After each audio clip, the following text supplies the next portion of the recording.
बिस्मिल्लाहिर्रहमानिर्रहीम। अस्सलाम वालेकुम नाज़रीन, आप यूट्यूब और फेसबुक चैनल देख रहे हैं। मैं राना उज़ैर हूँ।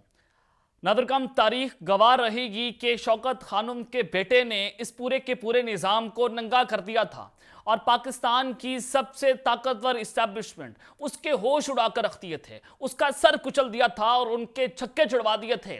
आज से पहले कोई भी माइका लाल ये काम नहीं कर पाया जो इमरान अहमद खान न्यासी कर गया है। तो जनाब, मैं कुछ बड़ी खबरें लेकर आपकी खिदमत में हाजिर हुआ हूँ। आज कुछ ऐसी खबरें हैं कि जो बताने का तो दिल नहीं कर रहा, लेकिन आज पाकिस्तान की तारीख जरूर लिखी जा रही है।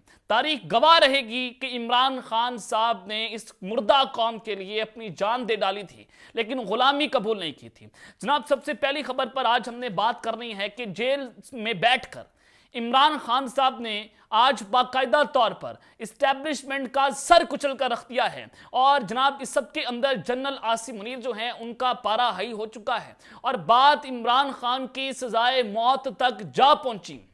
उम्र कैद या फिर सजाए मौत, यह फैसला लिखा जा चुका है। इस हवाले से अहम तरीन तफसीलात मैंने आपके सामने रखनी है। और फिर दूसरी जानिब के इंतहाई ताकतवर तरीन शख्सियत जो है उनका इस्तीफा, वो फरार होने जा रही हैं। उनके इस्तीफे की असल वजह क्या है, क्या खौफ है, इमरान खान साहब क्या करने जा रहे हैं, ये तमाम तर डिटेल्स आपके सामने रखूंगा। लेकिन अगर आपने चैनल को सब्सक्राइब नहीं किया, चैनल को सब्सक्राइब कर लें, बेल आइकन को दबा दें। आने वाली तमाम तर अपडेट्स आपकी खिदमत में बर वक्त पेश होती रहें।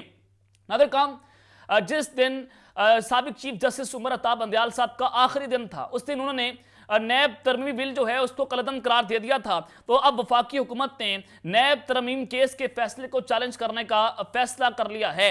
वफाकी हुकूमत नैब तरमीम के खिलाफ सुप्रीम कोर्ट में नजरसानी दरख्वास्त दायर करेगी और यह 13 अक्टूबर को दरख्वास्त दायर की जाएगी। वजारत कानून ने भी नैब तरमीम पर जारी सुप्रीम कोर्ट का फैसला नजरसानी के लिए फिट करार दे दिया था। अब यह दरख्वास्त दायर कर ली गई है और इस दरख्वास्त से यह वाज़ेह हो रहा है कि यह निगरान हुकूमत नून लीग की एक एक्सटेंशन हुकूमत है, क्योंकि इस कानून का सबसे ज्यादा फायदा उस वक्त की हुकूमत पीडीएम को और आज नून लीग और पीपल्स पार्टी को हुआ था। जब ये बिल जो है वो कलअदम हो गया था, तो इस बिल के कलअदम होने के बाद सत्य केसेस खुले। नवाज शरीफ का करप्शन केस खुला, वो भी जनाब शहबाज शरीफ के ऊपर अनशर्ट केस है। साबिक वज़ीर-ए-आज़म यूसुफ रज़ा गिलानी, राजा परवेज अशरफ और उनका रेंटल पावर केस था, जरदारी साहब का केस था। बहुत सारे सियासतदान जो है उनके रगड़े में आए थे। लेकिन अब दोबारा से इस केस के तरमीम के खिलाफ जो है फैसला चैलेंज करने का सुप्रीम कोर्ट में वफाकी हुकूमत ने जनाब ये फैसला कर लिया है। और अब जनाब लेवल प्लेइंग फील्ड की बात हो रही थी। लेवल प्लेइंग फील्ड तो उनकी हाँ तो ये है कि इमरान खान साहब को माइनस करना है, नवाज शरीफ को इन करना है। लेकिन आज जावेद लतीफ साहब ने बड़ी अजीबो गरीब बात कर दी है। उन्होंने कहा कि इलेक्शन में ताखीर का नुकसान मुस्लिम लीग नून को होगा। क्या नुकसान हो रहा है? इस वक्त इनको फायदा है, क्योंकि इमरान खान साहब का मुकाबला ये लोग नहीं कर पा रहे और इसी खौफ की वजह से पाकिस्तान में इलेक्शन नहीं हो रहे। और इनको क्या मसला हो सकता है ना, पाकिस्तान में फंड्स का मसला है, अरबों रुपए की करप्शन हो सकती है। यहां पर जनाब आप यहां इजाशियां कर सकते हैं, प्रोटोकॉल के लिए पैसे हैं, आप जाती गार्ड रख सकते हैं, लेकिन आप मुल्क में एक आइन और कानून के तहत इलेक्शन नहीं करवा सकते। अब इलेक्शन ना होने की वजह क्या है वो आप सब बेहतर तौर पर जानते हैं। इस्टेब्लिशमेंट ने बेतहाशा सर्वेस करवाए, उस सर्वेस में इमरान खान साहब गैर यकीनी तौर पर पाकिस्तान के सबसे मकबूल तरीन लीडर हैं, तो उनके खौफ से इलेक्शन नहीं हो रहे। और जावेद लतीफ ने कहा कि जनाब नवाज शरीफ की इस्तकबाल की तैयारियों पर हमने मुशावरत कर ली है और आज लोग बातें कर रहे हैं कि नवाज शरीफ ने बयानिया बदल लिया। बिल्कुल बदल लिया है, इनको भी अंदाजा है कि जनाब नवाज शरीफ का बयानिया आज बूट पॉलिश का बयानिया है। चाहता हूं कि हमारा बयाने भी वही हो और हमारी तरजीहात भी वही हों। 2017 और 16 के जिम्मेदारों का एहतसाब नहीं करते, लेकिन 9 मई का मुल्जिमान का तो करें। अब आप बेहतर तौर पर जानते हैं कि जर्नैलों का एहतसाब नहीं होगा, यानी कि ये जनरल बादशाह को, जनरल फैज को कौमी मुजरिम कहते हैं, उनका एहतसाब हो ना हो, इमरान खान का एहतसाब होना चाहिए। अब आप इनके बयानिए से यहां पर अंदाजा लगा सकते हैं कि वोट को इज्जत दो का जो बयानिया था कि हम इस्टेब्लिशमेंट की मुदाखलत को बर्दाश्त नहीं करेंगे, आज ये सारे के सारे चेरी ब्लोसम लेकर GHQ पहुंचे हैं, वहां पर जाकर बूट पॉलिश जुबानें रगड़ रहे हैं कि जनाब हम आपके खिलाफ कुछ बात नहीं करेंगे और किसी सियासी जमात को इलेक्शन से बाहर नहीं देखना चाहते। इलेक्शन तूफानों और बर्फबारी में भी होते हैं, इंतखाबात में ताखीर का नुकसान मुस्लिम लीग नून का होगा। इंतहाई मज़ाक़ खेस जो है बात उन्होंने की। और फिर जनाब ये आज शहबाज शरीफ साहब ने इस्टेब्लिशमेंट को वाज़ेह पैगाम दे दिया है और वो पैगाम ये है कि नवाज शरीफ जब वतन वापस आएंगे वो आकर इस्टेब्लिशमेंट को तनकीद का निशाना नहीं बनाएंगे। शहबाज शरीफ साहब ने कहा है कि नवाज शरीफ इंतकाम लेने नहीं बल्कि मुल्क को खुशहाल करने जा रहे हैं। पहले नवाज शरीफ साहब ने कहा कि जब तक जनरल बादशाह, फैज हमीद और साकिब निसार को सजा नहीं होगी, उनको कानून के कटहरे में लाकर खड़ा नहीं किया जाएगा, वो चैन से नहीं बैठेंगे। फिर शहबाज शरीफ भागे भागे लंदन जाते हैं, बताते हैं कि जनाब इस्टेब्लिशमेंट ने पैगाम दिया है, बंदे दे पुत्र बन जाओ। फिर ये बंदे के पुत्र बनते हैं और फिर जनाब आप ये बात कर रहे हैं कि इंतकाम नहीं लेंगे, हमने अपना फैसला जो है वो अल्लाह के सुपर्द कर दिया है, तो लिहाजा अब हम मुल्क को खुशहाल करना चाहते हैं। तो ये इस्टेब्लिशमेंट के सामने ये घुटने टेक कर बैठ के खुदा दा वास्ते, अल्लाह दा वास्ते थानू जो है वो हमें जनाब ये इक़्तिदार दे दें, और इक़्तिदार की खातिर ये क्या कुछ कर गुजरे हैं। पाकिस्तान की कौम के साथ इन लोगों ने गद्दारी की, अमेरिका के साथ मिलकर पाकिस्तान में रजीम चेंज ऑपरेशन किया, एक लीडर जो है उसकी जान लेने की कोशिश की, उस पर कातलाना हमला किया। क्यों किया? कि जनाब वो डट कर खड़ा हो गया था, वो फिरौन के खिलाफ खड़ा हो गया, उसने वक्त के फिरौनों को ललकारा, उसने इस पूरे निजाम को नंगा कर दिया। तो इस खौफ से जनाब ये सारा कुछ हो रहा है। सबसे पहले आपको जो खबर देना चाहता हूं कि एक इंतहाई ताकतवर तरीन शख्सियत जो हैं वो मुल्क से यानी कि वो फरार होने जा रही हैं, वो उनका इस्तीफा आने जा रहा है। ये सारा मामला क्या है, कौन है ये ऐसा शख्स जो इस वक्त किस खौफ से बाइज जाता है, और वो जनाब इस वक्त बड़े इस्तीफे के लिए तैयारियां जो हैं उस वक्त शुरू हो चुकी हैं। सबसे पहले सेनेटर अज़हर रब्बानी साहब जो हैं उन्होंने कहा है कि इंतखाबात की फौरी तारीख का उन्होंने मुतालबा कर दिया है, वो ख़त भी लिखने जा रहे हैं, और उन्होंने कहा कि पाकिस्तान में इंतखाबात की तारीख का फौरी ऐलान किया जाए। इंतखाबात पहले ही 90 रोज़ में ना करवाकर आइन के खिलाफ वर्जी कर चुके हैं, आर्टिकल 6 लगता है अगर आप आइन तोड़ते हैं। और उन्होंने मजीद कहा कि अब इलेक्शन कमीशन के पास इंतखाबात में ताखीर के लिए हल्का बंदियों का भी जवाब नहीं रहा, वो नवंबर दिसंबर में खत्म हो जाएंगी, और इंतखाबात में ताखीर सियासी और मुआशी गैर यकीनों को बढ़ा रही है। सेनेटर अज़हर रब्बानी ने कहा कि निगरान हुकूमत के पास सिक्योरिटी शेयर्स की फरोख्त का इख्तियार है और ना ही बड़े मुआशी फैसले करने का है, और सेनेट का इजलास फौरी तरफ करके निगरान हुकूमत और इलेक्शन कमीशन की निगरानी की जाए। ये जनाब सेनेटर अज़हर रब्बानी साहब ने इन सब के बयानियों को धप्पड़ धूस करके रख दिया है। अब सियासी प्रेशर इलेक्शन कमीशन के ऊपर बढ़ता चला जा रहा है, और उधर से लतीफ खोसा हों, इत्तेहाद एहसन साहब हों, पाकिस्तान तहरीक इंसाफ, जमात इस्लामी और इन जैसे सेनेटर अज़हर रब्बानी जैसे इंटेलेक्चुअल लोग वो ये बात कर रहे हैं कि पाकिस्तान में 90 दिनों में इंतखाबात होने चाहिए। अब इस निज़ाम को समझ नहीं आ रही, इस्टेब्लिशमेंट कंफ्यूज नजर आ रही है, और अब ये तेजी के अंदर इमरान खान साहब के खिलाफ नवंबर के अंदर फैसला करने जा रहे हैं। 1 महीने के अंदर अंदर इमरान खान साहब को उन्होंने निशान इबरत बनाना है ताकि जनवरी में इलेक्शन करवा लिए जाएं, और इसी वजह से इंतखाबात को जो है वो लंबा किया जा रहा है, खींचा जा रहा है कि जब तक इमरान खान साहब को सजा नहीं हो जाती हम मुल्क में इलेक्शंस जो हैं वो नहीं करवाएंगे। लेकिन जनाब इस सब के अंदर जो इस्लामाबाद में बैठे सहाफ़ी हैं, चूंकि हम भी इस्लामाबाद में रिपोर्टिंग करते हैं, खबरें आती जाती रहती हैं, और हमें भी पता है कि इस्लामाबाद की फिजाओं में इस वक्त क्या खबरें चल रही हैं। तो ज़राए ने जनाब हमें बताया है कि सिकंदर सुल्तान राजा जो कि अब तक की बड़ी एक ताकतवर शख्सियत है, निगरान हुकूमत इनके अंडर, पंजाब की निगरान हुकूमत इनके अंडर, सिंध की इनके अंडर, मतलब इस वक्त सिकंदर सुल्तान राजा जो है वो असल फिरौन है। उससे पहले भी इंतखाबात नहीं करवाए, अब भी इंतखाबात नहीं करवाना चाहता, अब भी उसने आइन तोड़ा, पहले भी उसने आइन तोड़ा।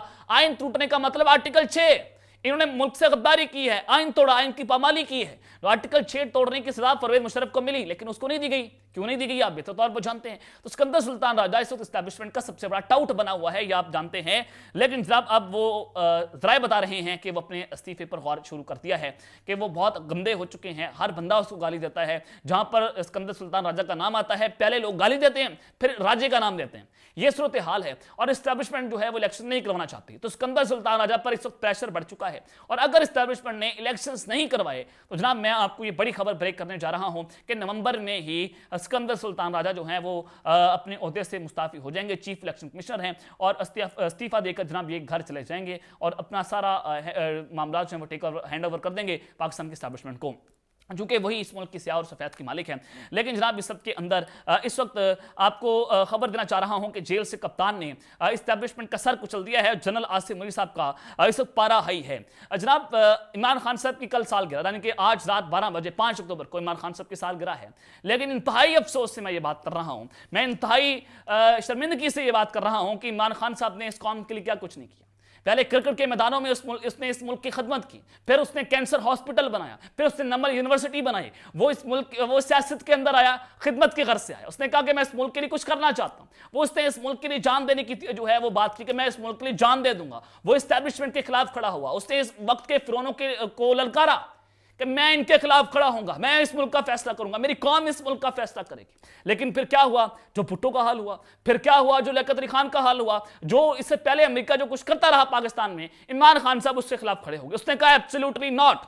उसने गोरों के काली चमड़ी वाले बूट पॉलिश करने से इनकार कर दिया। उसने कहा कि जनाब अगर अल्लाह ने तुम्हें पर दिए हैं तो क्यों चूंटियों की तरह रिंग रहे। और फिर जनाब वो वक्त के फिरौनों का मुकाबला करते करते जेल में चला गया। जेल में उस पर उसके साथ जो कुछ हो रहा है, उसको टॉर्चर किया जा रहा है, उसको एक छोटे से तारीख के सेल में रखा गया है, वहां पर जनाब उसको मेंटली टॉर्चर करने की कोशिश की जा रही है, लेकिन वो टूट नहीं रहा। इमरान खान साहब ने कहा कि ये मुझे डरा कर, ये मुझे टॉर्चर करके ये समझ रहे कि मुझे तोड़ लेंगे, इंशाल्लाह हक और सच की फतह होगी। इमरान खान साहब ने जेल से ये पैगाम पहुंचाया। ये पैगाम किसके लिए है? ये जनाब इस्टेब्लिशमेंट के लिए है। अब उन्होंने सर कुचल के रख दिया। इमरान खान साहब ने मजीद कहा है कि मैं इलेक्शन मुहिम का आगाज करने जा रहा हूं और उन्होंने पार्टी को इंतखाबात की तैयारी करने का हुक्म जारी कर दिया है और उन्होंने कहा है कि वर्कर्स कन्वेंशन करवाई जाए। और अब वकला के हाथ में सारी गेम जा चुकी है। शोएब शाहीन और बैरिस्टर अली गौर साहब जो हैं वो पीटीआई के तर्जुमान मुकर्रर हो चुके हैं। इस वक्त सारा पाकिस्तान तहरीक इंसाफ का सारा कंट्रोल इस वक्त वकला के हाथ में है और वकला एक बहुत बड़ी पावर है और अब एक बड़ी पॉलिटिकल डायनामिक्स तब्दील होने जा रही हैं। गैर रवायती सियासत आज खत्म होने जा रही है और इमरान खान साहब ने कहा है कि इंतखाबात की तारीख का ऐलान होते ही रूपोश रहनुमा मंजर-ए-आम पर आएंगे, वो तकारीर भी करेंगे और फिर अचानक एक पूरे सिस्टम को सरप्राइज मिलेगा, ये पूरा सिस्टम हिलकर रह जाएगा। और इमरान खान साहब की तकारीर ऑलरेडी रिकॉर्ड हैं हर शहर के लिए, हर सूबे के लिए, हर इलाके के लिए, और वो तकारीर जो हैं वो जनाब फिर आप देखेंगे। तो अब ये चीजें आपके सामने है कि इस्टेब्लिशमेंट इस वक्त सोचने पर मजबूर हो गई है। अब जनरल आसिम मुनीर साहब जो हैं जाहिर है उनका पारा हाई होना तो बनता है और उनका पारा हाई है और इमरान खान साहब जो हैं ये बात उनकी सजाए मौत तक जो है वो जा पहुंची है। ये मामला और मजरा के अंदर आपके सामने खबर भी रख देता हूं। जनाब इमरान खान साहब ने आज जेल में बैठकर ये पैगाम दिया है कि साइफर का मुकदमा कुछ लोगों को बचाने के लिए है और वक्त आने पर ये लोग बेनकाब हो जाएंगे। अब साइफर का मुकदमा किन लोगों को बचाया जा रहा है?